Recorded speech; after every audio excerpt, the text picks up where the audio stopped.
जय हिंद। आज जस्ट मैं इस वीडियो के बारे में कुछ प्लानिंग वगैरह नहीं करी। जो हाल फिलहाल में जो देश में पिछले कुछ दिनों में घटनाएं हुई है, जो 3 मेजर इवेंट्स हैं, मैंने सिर्फ वो लिखे हैं और उसके बारे में आज कुछ बात करते हैं। सबसे पहले तो अभी बजट सेशन चल रहा है पार्लियामेंट में। देश का बजट है ईयर 2022-23 का। अ, मुझे मैक्रो इकोनॉमिक्स में कुछ खास समझता नहीं है। मैं एक इकोनॉमिस्ट नहीं हूँ। माइक्रो इकोनॉमिक्स अभी थोड़ा बहुत पढ़ रहा हूँ, समझ में आता है।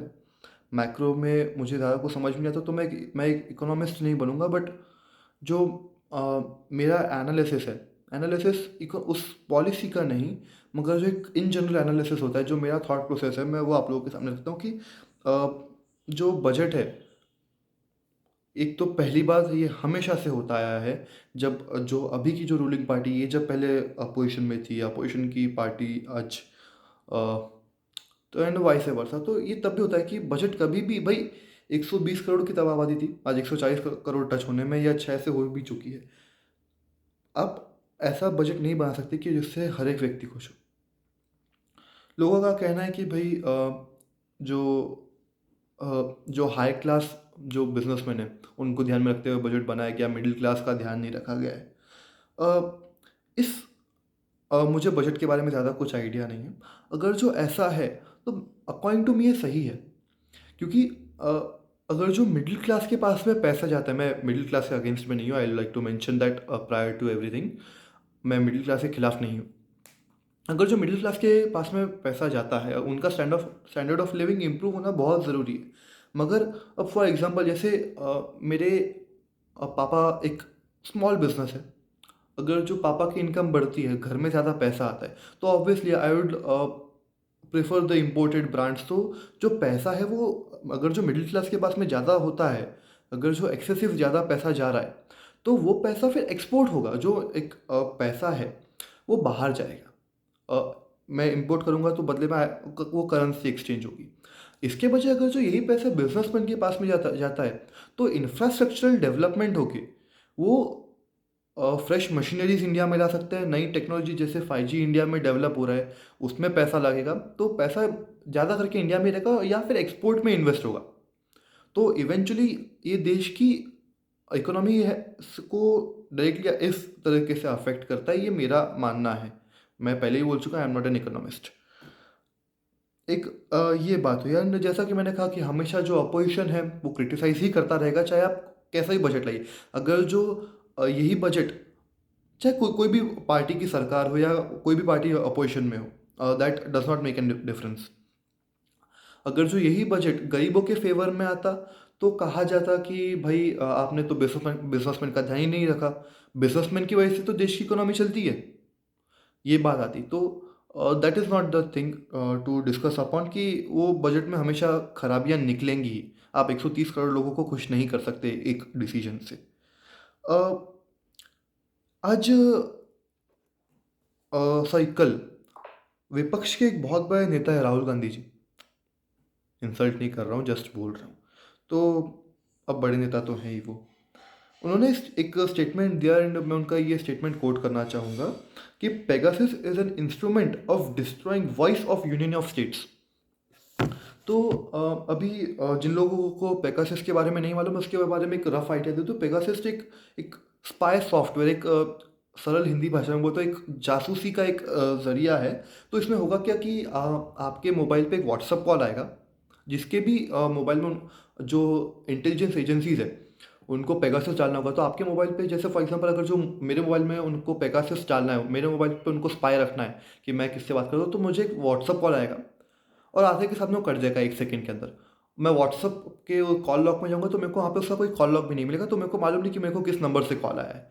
मगर वो 1 सेकंड के मिस कॉल से उनका जो पूरा स्पाईवेयर का सिस्टम है वो मेरे मोबाइल में आ जाएगा। फिर मैं मेरे मोबाइल में क्या कर रहा हूँ, किससे बात कर रहा हूँ, किससे चैट कर रहा हूँ, क्या फ़ोटोज़ शेयर हो रही हैं, क्या डेटा शेयर हो रहा है, वो सब का रिकॉर्ड जो पेगासस का जो भी मैनेजर होगा, या जो भी उनका जो हेड ऑफिस होगा, वहाँ पे मेरी पूरी इन्फॉर्मेशन जाती रहेगी। काफ़ी महीनों से इसके बारे में डिस्कशन चालू है। ये टेक्नोलॉजी हमने इसराइल से हमारे देश ने इंपोर्ट करी है। और करीबन 6 महीने पहले, जहाँ तक मुझे याद है, कि इंडियन गवर्नमेंट ने ये एक लिस्ट पब्लिक करी थी कि हमने पूरे देश में हमने इन लोगों के मोबाइल में हमने पेगासस रखा है, जिसमें अगेन राहुल गांधी जी का भी उसमें नाम था। अ, अब इससे गवर्नमेंट की तरफ से और जो इंटेलिजेंस एजेंसीज हैं उनकी तरफ से इसका एक्सप्लेनेशन ये आया है कि it is for the national security.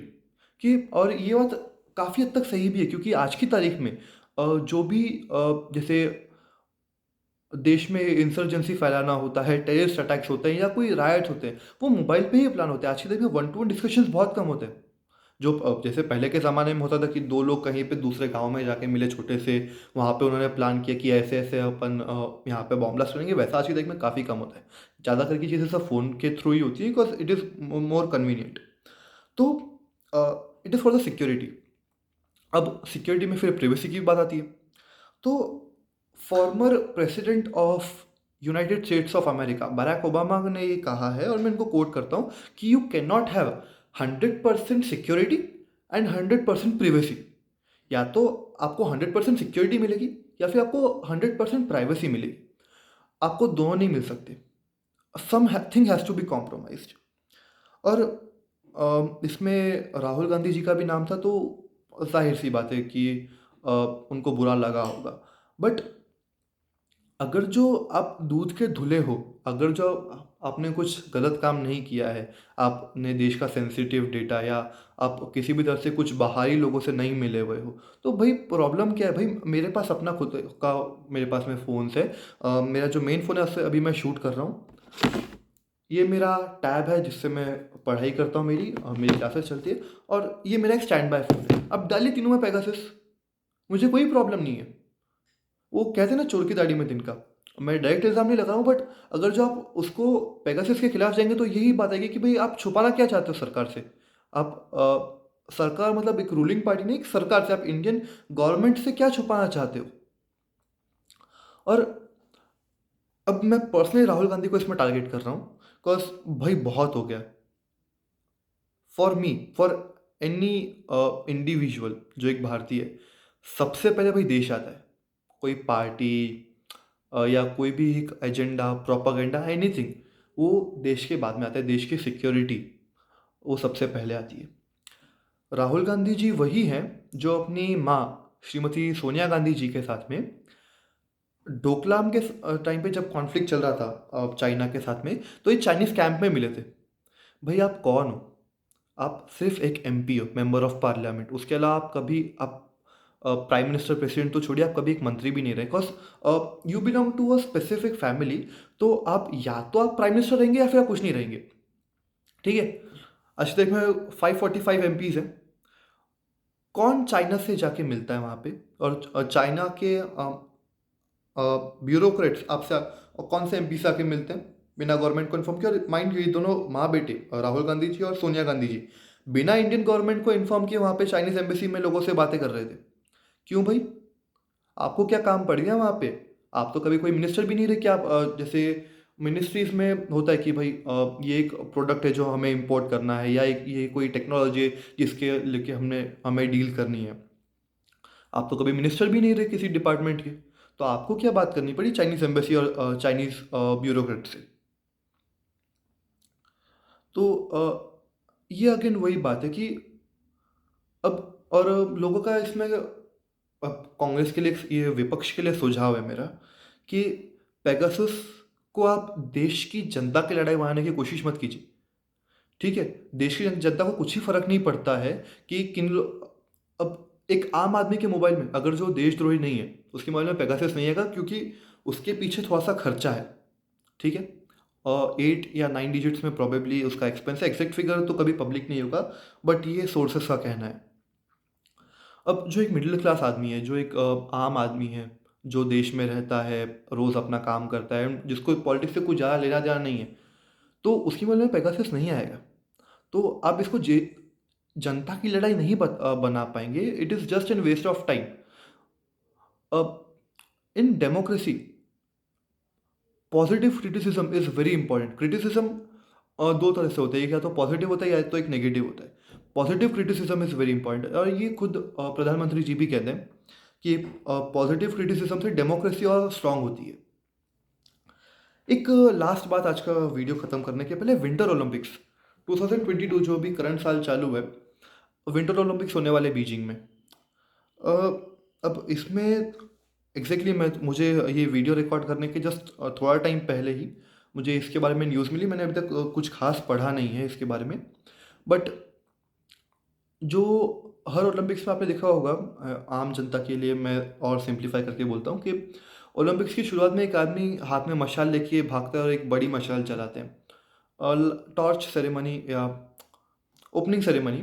तो उसमें इस बार ऐसा सुनने में आ रहा है कि जो चाइना में जो वो टॉर्च मार्च होने वाला है, वो एक चाइनीज़ सोल्जर कर रहा है जो कि गलवान में प्रेजेंट था जब गलवान का इंसिडेंस हुआ था 2020 जून में, 14 जून 2020 की रात को हुआ था वो। तो उस वजह से इंडिया ने कहा है कि भाई हम ओपनिंग सेरेमनी में हम पार्टिसिपेट नहीं करेंगे, because we are against it. क्यों सिर्फ ओपनिंग सेरेमनी में ही पार्टिसिपेट नहीं कर रहा है, वो बॉयकॉट दी ओलंपिक्स। क्या होगा, 2-3 मेडल्स कमाएंगे, अगले ओलंपिक्स में रिकवर कर लेंगे। Country like USA, Japan, Australia नहीं जा रहा है ओलंपिक्स में बीजिंग। ऑब्वियसली उनके देश की भी डिप्लोमेसी बीच में आएगी। जापान तो खैर चाइना का पड़ोसी है, so they have a direct threat from China. ये काफ़ी टाइम से लोग कह रहे थे कि बीजिंग के ओलंपिक्स का बॉयकॉट करो। एंड पर्सनली अगर जो मेरा ओपिनियन है कि अगर जो आप चाइना की वो इमेज दुनिया भर के सामने लाना चाहते हो ना, तो जो चाइनीज़ एम्बेसीज हैं इंडिया में एटलीस्ट, और जो बाहर के देशों में है, वहाँ पे प्रोटेस्ट होने चाहिए चाइनीज़ एम्बेसी के बाहर। चाइनीज़ एम्बेसी के ऑब्वियसली एम्बेसी के अंदर तो पब्लिक नहीं जा सकती भीड़ लेके, बट चाइनीज़ एम्बेसी के बाहर प्रोटेस्ट होने चाहिए। This will give world the message what the true face of China is. और ठीक है, लगभग सब देशों को मालूम है, जो डिप्लोमेटिक कम्युनिटी उनको बहुत अच्छे से मालूम है, बट डिप्लोमेटिक कम्युनिटी गवर्नमेंट की आती है, कोई भी गवर्नमेंट के अंडर में आती है, कोई चाहे किसी भी देश की हो, और गवर्नमेंट पब्लिक के अंडर में आती है। अब अगर जो पब्लिक के दिमाग में इमेज बैठ गई कि एक इमेज ये सेट हो गई कि चाइना क्या है, तो वो फिर स्लोली एंड स्टेडीली वो गवर्नमेंट पे प्रेशर बनता जाएगा। चाहे कोई भी देश हो, चाहे यूरोपियन कंट्रीज हो, सेंट्रल एशिया हो, अमेरिकन कॉन्टिनेंट में हो, कोई भी हो, मोर और लेस आज की तारीख में सब डेमोक्रेसी है, अपार्ट फ्रॉम मिडल ईस्ट को छोड़ के। वहाँ पे अभी भी राजाशाही है, बट कहीं ना कहीं जैसे अब दुबई की ही बात करें, तो दुबई में भी राजाशाही है, लेकिन वहाँ पे भी जो पब्लिक है उनका अपना एक से है। ये तो try to expose China as much as you can. सिर्फ मीडिया पे मत छोड़िए। मीडिया आज की तारीख में अगर जो हम एटलीस्ट हमारे देश की बात करें, तो मीडिया आई डोंट थिंक एक भी अनबायस्ड चैनल है। जो लेफ्ट विंग को सपोर्ट करते हैं वो राइट विंग की हमेशा नेगेटिव साइड ही बताते हैं, they don't try to be neutral. Same goes with the right wings. जो राइट विंग न्यूज़ पोर्टल्स हैं, मैं नाम नहीं लूँगा ना लेफ्ट विंग वालों का ना राइट विंग वालों का, जब तक वो कोई देशद्रोही या ऐसा काम ना करे जो कि नेशनल सिक्योरिटी को थ्रेट हो। तो राइट विंग वाले भी यही करते हैं कि वो हमेशा सिर्फ जो राइट विंग पार्टीज है उनको ही प्रमोट करते रहते हैं, जो लेफ्ट विंग वाले हैं, उनको हमेशा वो लोग क्रिटिसाइज करते हैं। They never go for positive criticism of any of the parties. So ये अगेन ये एक स्लो प्रोसेस है। धीरे धीरे अब कुछ न्यूज़ पोर्टल्स ऊपर आ रहे हैं कि जो ट्राई टू बी न्यूट्रल, मगर in India democracy like India is a very noisy democracy. काफ़ी मुश्किल है, but still we'll hope for the best. And yes, Pegasus के मामले में मैं अगेन बोल रहा हूँ कि जिनको लगता है कि पेगासस गलत है, प्लीज़ टेल मी क्या गलत है। क्या प्रॉब्लम है कि आपके मोबाइल में अगर जो पेगासस आ जाए, सरकार को आप पे नज़र रखने की है, ठीक है। सिर्फ एक रिक्वेस्ट है कि भाई हमारे बैंक बैलेंस से छेड़खानी मत कीजिएगा। मेरे बैंक डिटेल्स छोड़ के आप बाकी पूरा गूगल पे डाल दीजिए मेरे मोबाइल में क्या क्या है, ठीक है। कोई भी जाके देखिए कि भाई निमित जैन के मोबाइल में क्या क्या है या राहुल गांधी के मोबाइल में क्या है। तो ये जो 3 टॉपिक्स थे जो हाल फिलहाल में पूरे देश भर में घटनाएं हुई हैं, ये उनके बारे में एक जस्ट एक राउंड अप करना था। तो this is it, I take your leave, चलता हूँ। एंड देखते हैं, जब भी कोई अगला टॉपिक हाईलाइट होगा तो वापस आप लोगों के सामने आऊँगा मैं। जय हिंद।